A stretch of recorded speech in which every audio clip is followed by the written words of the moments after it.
So this is going to be a quick video, but I want to share just where I'm at, like how I feel about certain things. They may not be what Jesus wants. I mean, Jesus is love.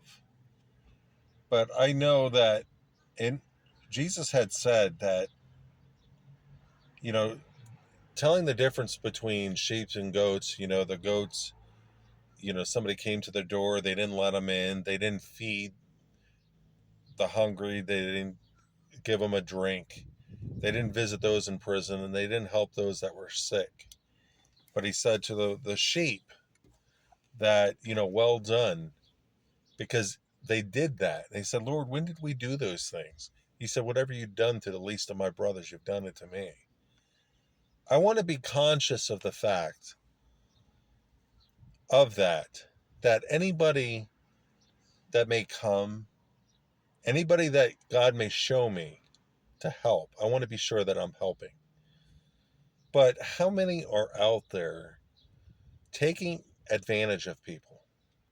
They want money for drugs. They don't say that, but they come up with spiels. Yeah, my car's broken down. I need money here. One guy came up to me, and of course, I didn't have money to give him. But he was like, my car's broken down. I need a new alternator. And he said that he's going around. He apparently got 20 from somebody. He's going around asking for money. This morning, he comes up asking for money. He said, money for something else. Did he get his alternator, or did he lie about that? So, if he was really needing an alternator, why is he walking if he's already has the money for it to get it?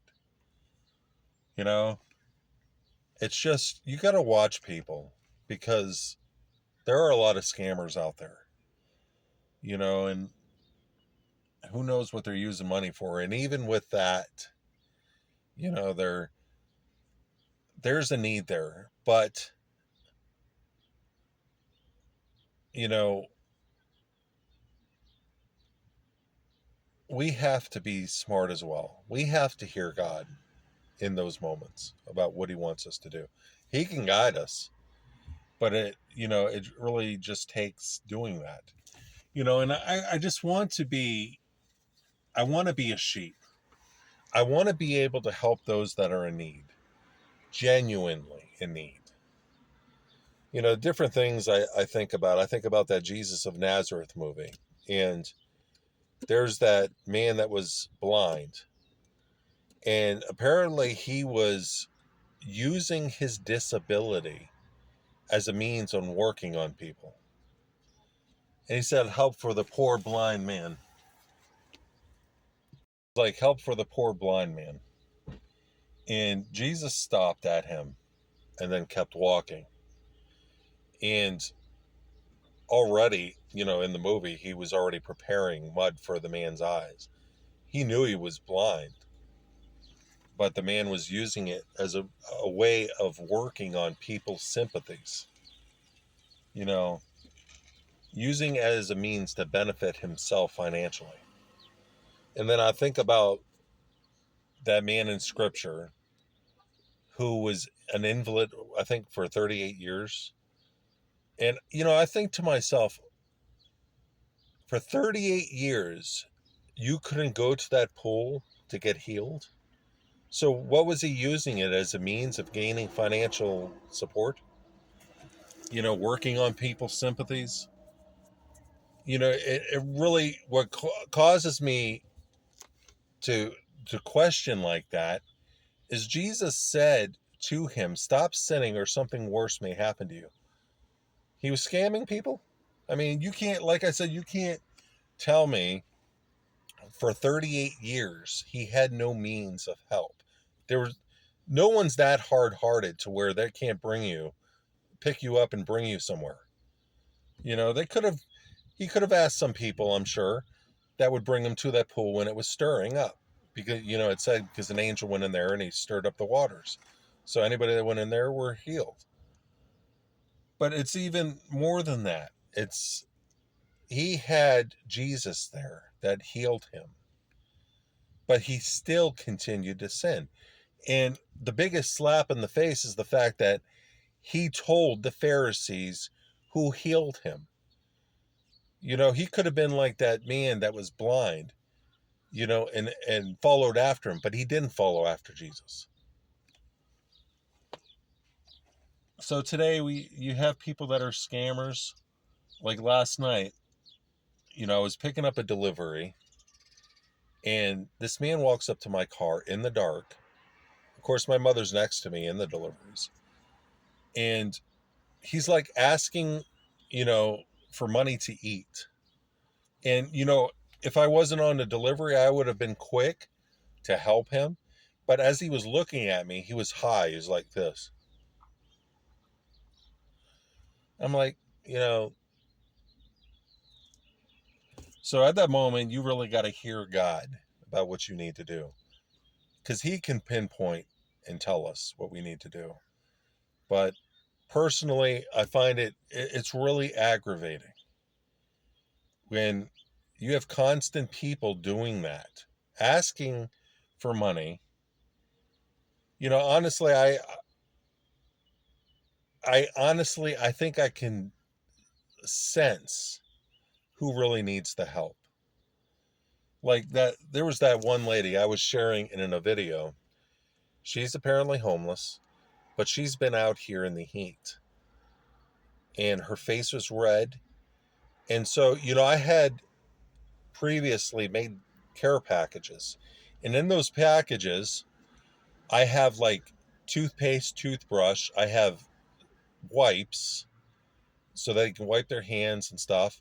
I have like a snack, and I have water.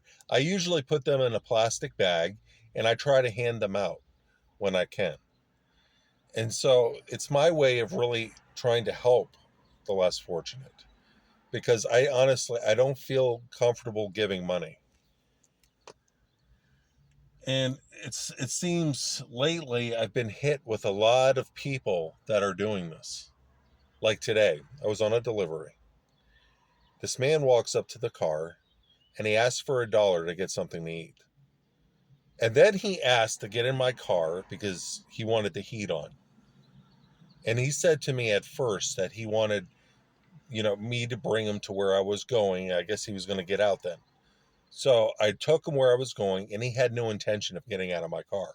So I ended up saying to him, well, you got to get out of the car with me, because I'm not going to have him in my car for him, to possibly search what's in my car to take. I don't know if that's what his deal was. But I gave him a few more dollars. I stopped at a store, and he says to me, you're not going to leave without me, are you? I'm thinking to myself, what responsibility?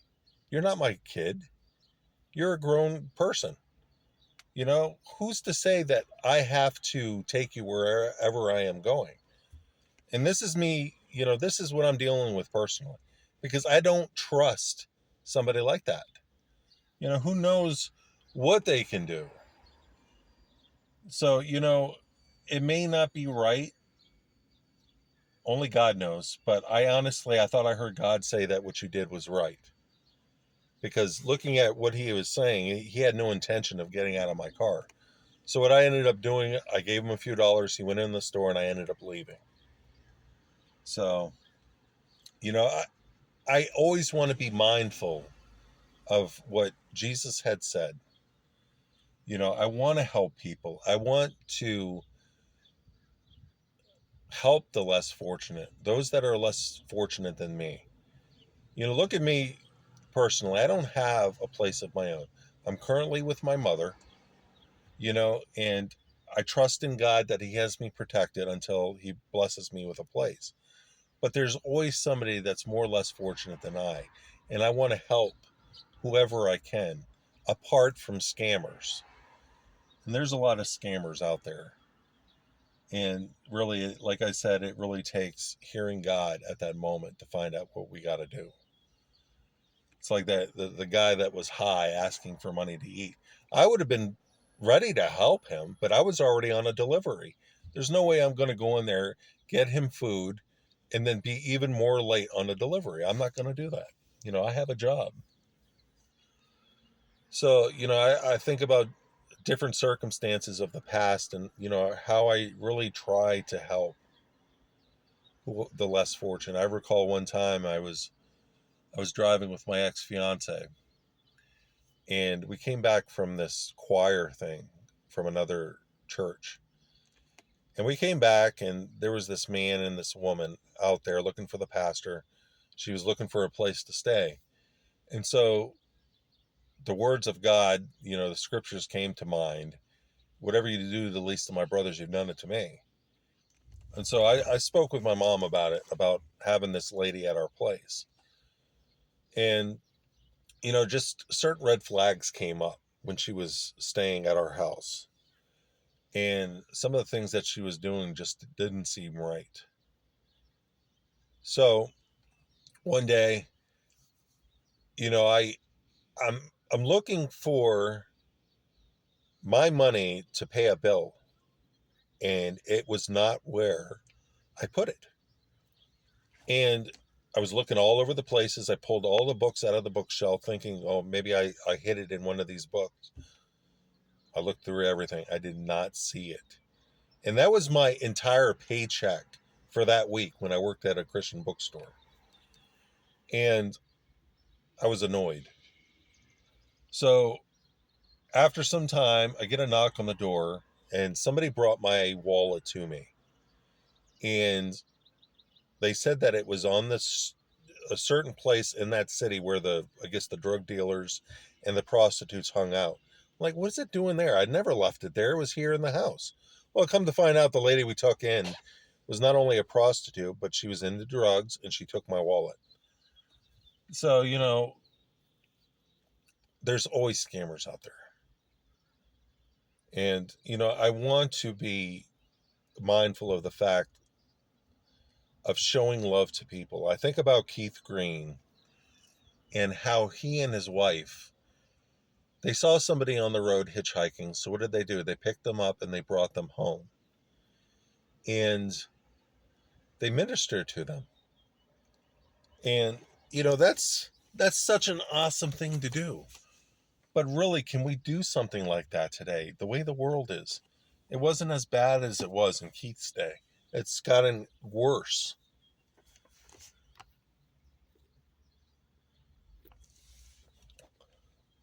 And I mean, I don't want to say that I don't trust anyone, but we have to have our eyes open, you know, because scammers will tend to use any kind of lies they can, and they can't back up their lies. Like one time, the scammer comes up to me, and he was looking for something to eat, and I said, I'll get you something. He was asking for money. I said, I'll get you something at the restaurant. He's like, oh, no, no. So that was my clue right there, that he didn't want food. He just wanted the money for drugs or whatever it could be.